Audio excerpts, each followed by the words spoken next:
Good evening and welcome to Northwood University's Devos Graduate School of Management. My name is Lauren Bess and I am your graduate admissions representative.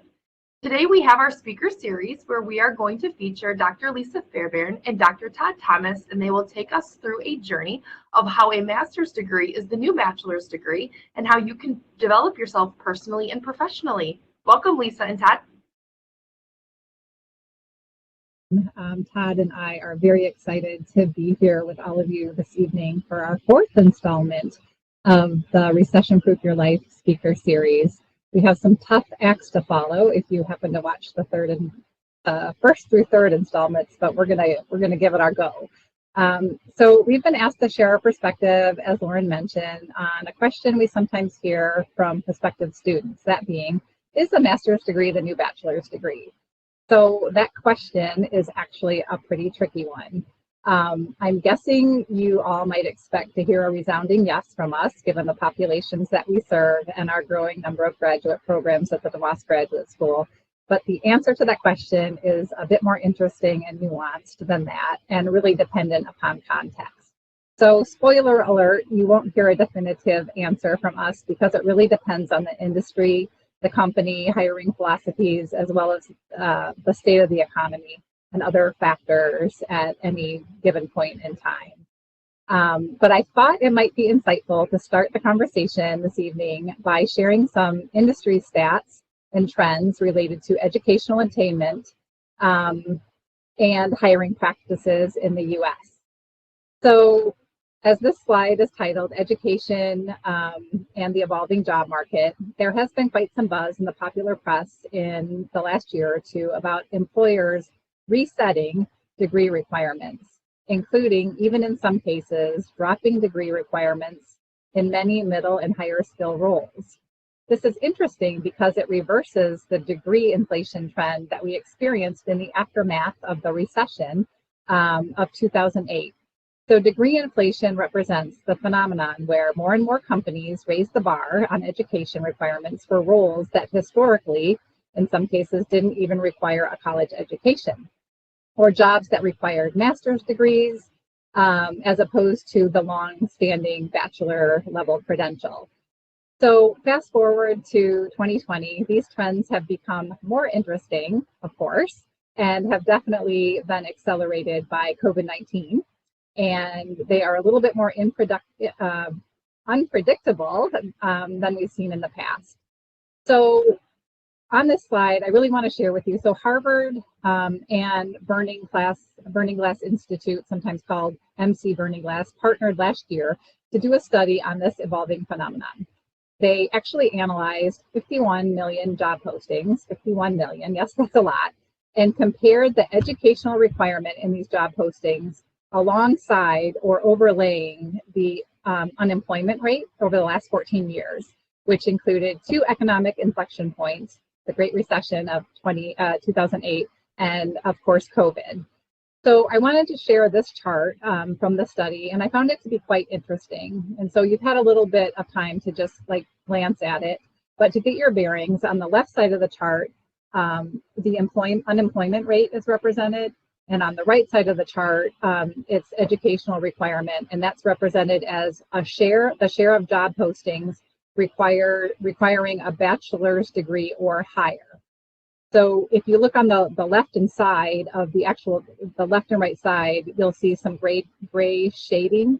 And so the gray shading on the left represents the Great Recession and its aftermath. Through 2010, and then the gray shaded area on the right represents the pandemic through the year 2022. So in the graphic, if you look more closely, the blue line represents the unemployment rate over the time span of the study, which again was 14 years. The orange line represents educational attainment, or the share of jobs requiring a bachelor's degree or higher. So we can see degree inflation grew quite a bit during and after the recession, as employers realized they could afford to increase standards and require higher levels of education. So in comparison, if we look at the right side of the graphic now, the more recent economic downturn that resulted from COVID led to a sudden drop in the share of jobs requiring a degree. This has been called the degree reset, and it actually reverses the trend that existed that I just talked about after the recession of 2008. So during the recession, the unemployment rate and educational requirement increased together, yet during COVID and its aftermath, the relationship appears to be the inverse of that and somewhat less predictable or more volatile. So two economic downturns with different catalysts and different outcomes. So as we look to the future, it's difficult, I think, for us to foresee how these trends might continue to evolve post-pandemic, and with the added potential of another significant economic downturn that we're probably anticipating and bracing for. So all of this to suggest really that I'd be hard-pressed to say that we won't sometime in the future see degree inflation again, or the amount of jobs requiring a bachelor's degree or higher to increase in the future. So there was some interesting commentary in the study that I referred to related to the point that jobs don't require college degrees, employers do, which is true if you think about it. So what does that have to do with our topic tonight and people potentially pursuing a graduate degree? So we know what matters most to most employers is the skill sets of their workers. So the real question is, what are the different paths one can take to acquire those skills? And of course, the answers are many and varied. But surely a graduate education focused on a real-world application is a pathway to acquire those skills that are needed. Dan, if we could go to the next slide, please. So let's hone in on the question, is a master's degree the new bachelor's degree? And let's see what recent educational achievement data tells us. So if we look at these bullets, these are according to the US Census data, 14%, that bottom bullet, of the US population holds an advanced degree, whether it be a master's degree, a professional degree like an MD or a JD or a doctorate. So based on that statistic alone, most would agree, probably agree, that an advanced degree does set you apart from the majority of the population. So it's not captured in these specific bullets, but if you break that 14% of advanced degree holders down to only master's degrees, only 8% of the US population holds a master's degree. And that is just about the same percentage that held a bachelor's degree in the 1960s. And that's a telling statistic to give context to our question of the evening. So I personally believe that when it's reported that the master's degree is the new bachelor's degree, I feel like they are primarily looking at statistics like these, but in my opinion, that's really only part of the story. If you can just click to move to the next graphic, Dan, on this slide. Okay, so this chart helps us look at our question at a more granular level. It shows educational attainment by degree level over 20 years in 5-year increments. So based on this data, I calculated, and you'll see my little calculations over on the right, I calculated the 10 and 20-year trends. And in both cases, those receiving master's degrees are increasing at a higher rate than bachelor's degrees. And so those statistics so far on the slide are really backward looking. So if we click one more time, Dan, on this graphic, there'll be a text box that should pop up. So a similar statistic, but more forward-looking, is what you see here, that the U.S. Department of Labor estimates that jobs requiring a master's degree will grow 15% by 2029, which just happens to be faster than any other educational segment when we segment the market based on education. So lots to digest, but some interesting data, I think. So if we go to the next slide. Okay, so in this slide, I wanted to highlight just the most commonly cited general reasons for pursuing a master's degree. These are pretty much regardless of field of study. There isn't a citation, because if you were to Google this question, these are pretty standard answers across the board about what you would find. And these aren't in any order of importance, but more career options. And so more career options means within and outside their current industry, company, or role. Another key reason is just to gain more in-depth knowledge and understanding and expertise. So with a master's degree, you have the opportunity to select the areas in which you want to dig much deeper into a discipline to become an expert in that field. Of course, increased salary is a big motivator. Job security, so by increasing your knowledge and skills, which makes you more valuable to the organization. Another important reason is to enhance your professional network, to enhance reputation and credibility of yourself. And that's not only from the credential that you earn with a master's degree, but it really should mean your ability to demonstrate mastery in a specific area of study. And then, of course, a lot of people pursue master's degrees for professional and personal. This is specific to personal, but personal growth and development. Okay, so if you can click for the next graphic, Dan, a big question people often have, and this is just a general question, but does education pay? So this chart shows the median weekly earnings and unemployment rates by educational attainment as reported by the Bureau of Labor Statistics in the year 2021. So if you were to annualize, these are weekly earnings, if you were to annualize these earnings, on average, a master's degree equates to $13,000 in additional earnings each year. So 82,000 versus 62,000 in earnings, comparing masters to bachelors, just based on these, general average statistics. So to dig a little bit further, the right side of the graphic also shows, so that the green line, shows how unemployment rates decrease as educational levels increase. So in 2021, the average employment rate for a master's degree holder was 2.6% compared to the 4.7% for all full-time wage and salary workers. So of course, a master's degree doesn't promise these results, but in terms of averages, these are some pretty interesting, compelling statistics. I know we're focused on the benefits of a master's degree in this session, but it's also really worthy of mention that the largest increase in earnings is actually moving from earning a high school diploma to earning a bachelor's degree. So, which is tremendous proof in support of the value of a four-year college education. And I'd be remiss not to add that important point. So, we're doing on time. If we go to the next slide, please.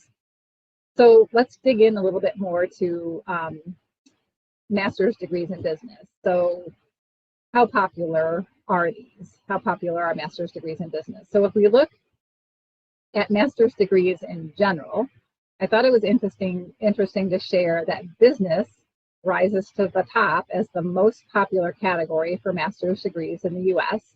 So in this chart, business is represented by the black trend line at the top with the yellow arrow pointing to it. And at the bottom, you can see the scale of the other industries represented, but just high level. So in this data is from ends in the year 2020, but in the 2019 to 2020 year, over half of all master's degrees were conferred in three fields of study: business, education, and the health profession. So specifically, 23% of master's degrees were conferred in business compared to 17 in education and 16 in health-related professions. So if we go to the next graphic on this slide, please, Dan. So switching to an employer perspective, last month, Indeed did a piece on the 8 top master's degree in high demand based on their data. And business administration was also at the top of their list.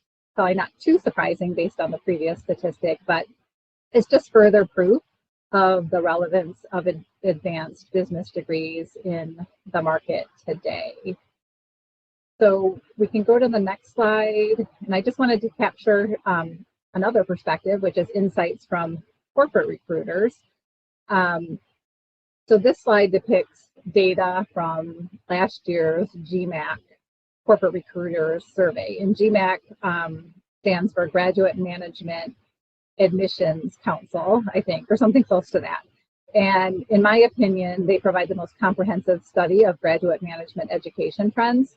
So the top chart, I could have pulled all sorts of charts, but I found these three to be most interesting. So the top chart shows the percentage of corporate recruiters who plan to hire grads by degree type. And you can see that the MBC or the MBA receives the highest billing or is most popular, followed by the Masters in Management, Masters in Data or Business Analytics, Master of Finance, and Master of Accounting. So just in terms of popularity and demand. The bottom graphic shows the most important skills deemed by these corporate recruiters for getting a job. So in addition to the specific business acumen you would receive from your program of study, these other attributes are very important in the hiring of business school graduates. So learning, motivation, leadership, interpersonal skills, strategy and innovation, decision-making, system skills, and business ethics. And finally, the graphic on the right conveys key outcomes or attributes of business school grads or B-school grads based on the data from corporate recruiters. So they say that B-school grads are fast-tracked more often than not into the upper-level positions. They earn more money, and that they represent a higher percentage of leadership positions in organizations. And then we'll go to my final slide before I turn it over to my colleague. There's a lot of data here. I'm not going to go through it. You can just kind of scan it as I'm talking. But if we hone in a bit more on graduate management education, specifically, which is important to us as Northwood University, given we are a business school, a recent survey of those schools offering master's degrees in business disciplines, so a general MBA or a degree in finance, marketing, accounting, leadership, human resources, reveal the following as the prioritized reasons for pursuing a graduate degree in business. If you remember on my second slide, those were just general reasons for all of the population, regardless of what type of degree they're seeking. So these are more specific to business, and you'll see the top 5 or 6 include to get a raise, to work for a company where you could travel internationally, obtaining a senior leadership level position, managing projects, managing people, and obtaining an executive level position. And there's more that you can just like review as you wish. And then the next 2 charts depict reported career paths for those with a master's degree. So those that have graduated, what do they do upon graduation? And so the first column represents the industry in which they work, and the second column represents the job function that they are in after graduation. And I won't read through these, but you can see consulting is at the top of actually both lists: technology, finance, consumer products, banking. And so with that, I think I've taken more than my half of the time, Todd. I'm going to turn it over to you. Thank you, Lisa. So if you go to the next slide, please, Dan. So at the end of the day, the statistics and the view that Dr. Fairbairn just presented are really quite impressive and quite informative. But we know that ultimately it's a personal decision, and that as you're looking at it, you're asking, what will I get from this? Is it worth it? Do I have the time for it, and can I afford it? And I just wanted to make a quick comment about can I afford it before I get into a little bit of something else, and that is that as the reset has happened that Lisa mentioned earlier, Companies are starting to make tuition benefits available. And I want to say again, but they're growing. So one of the things that is interesting in our experience with those coming into the master's degree is that sometimes they're not even aware that their employer offers a tuition assistance program. So I would encourage you, as you're thinking about this, and especially as you're thinking about the can I afford it, do I have time for it, make sure if you work for an employer that you look closely to see maybe there are benefits there that you simply haven't seen before, which is one of the big questions for adults trying to make things work. Dan, would you go to the next slide, please? So there are three statistics here that are more important than the others, and I just want you to understand the connection, and that is that, first of all, nearly a third of today's students are over the age of 25 to begin with. So we have a lot of adult students in a lot of programs, and in our master's programs, 1 in 5 are parents. So they also are having to sort out, how do I do this and still take care of my family? And then 59% hold down full-time jobs. So the question really is, how do you do that? Next slide, please. And this is my passing pretty slide. I like the graphic, but I don't have much to say about it, except that the time management element is one that may be stressing you at the moment, but it's also one that can be handled. Next slide, please. So I went through that. This is not just from my own experience or that of working with graduate students here, but also from some of the experts that write on this. And there were 6 things that I wanted to throw out there really quickly. I won't spend a lot of time with it. But as you are wondering, can I actually make this work? There are some ways to do that. One of the first ones, and the one that at least I say the most often to students, is don't let things get behind you, to not procrastinate. And that means making concrete goals. I've worked with several students where they've said, I plan to study on Monday and Wednesday. And that's okay, but it's even better if you say, I plan to read my articles on Monday, I plan to post on the discussion board on Wednesday. Whatever it is, the more concrete, the better. The second thing is not to lose sight of why you're doing it to begin with. Lisa mentioned a number of reasons why you might. Some of the things that folks do that they've shared with us is create their own version of a vision board. And whether that's compelling to you or not, the idea is to capture sort of in picture form the end result that they're looking for. So they may see themselves in an executive position, they may see themselves as a professor, they may see themselves in any number of roles. Finding a representative picture that when things get tough, they can take a look at it and look at it as if it is done, can be really motivational and keep people's energy up. The third one is to not try to do it by yourself. We always encourage people to get the family involved and work out, not only undisturbed study time, but a place to do the study. Make the point, this is mom's classroom space, or after dinner for an hour, dad's going to be here doing this, and then we can watch TV or have dessert or whatever it is.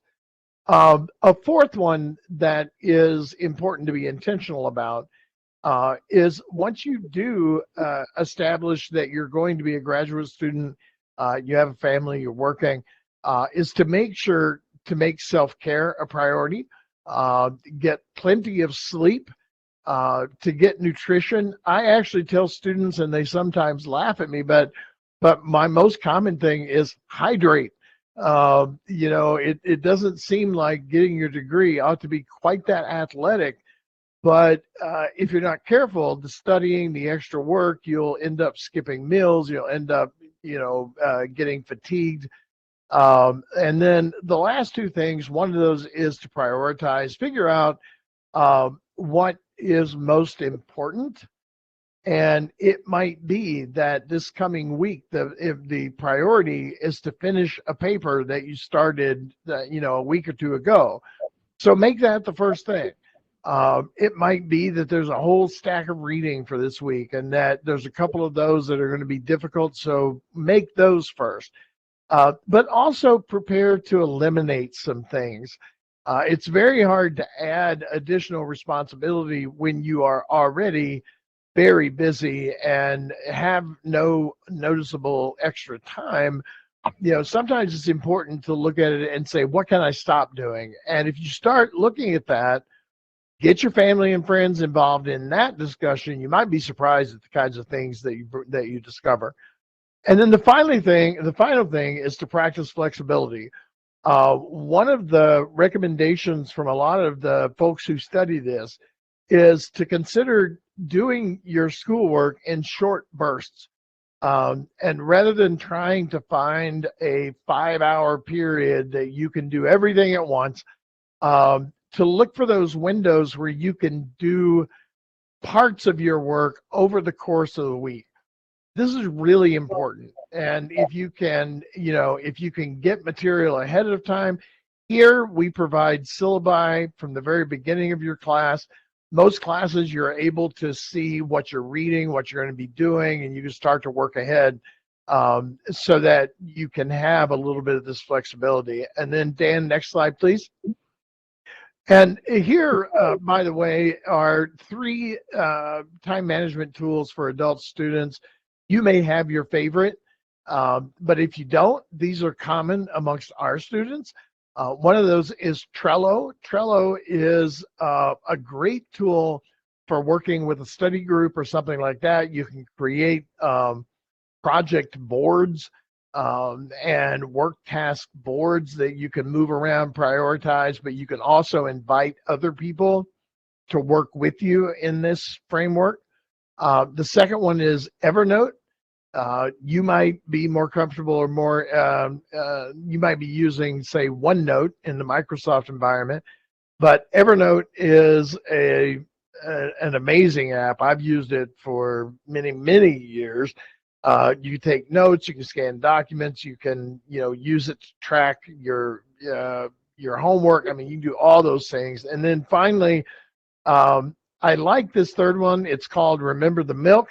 I'm fairly certain that I like it primarily because it's called Remember the Milk. But it is really, it's set up to let you create and organize to-do lists. You can share the to-do list and you can break down things into subtasks. It's a really easy user interface and, helps kind of motivate you to keep organization going. So that's what I have to offer. If when you are doing your master's and trying to manage all these other things, I guess the last tip would be talk to your professors, talk to each other, talk to all of us, because we're here to support and we're here to help you however we can. Lauren? Thank you, Todd. Next slide, please, Dan.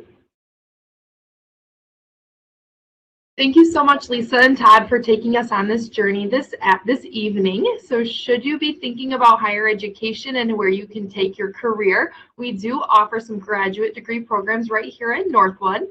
We offer an MBA that focuses on a broad-based business acumen.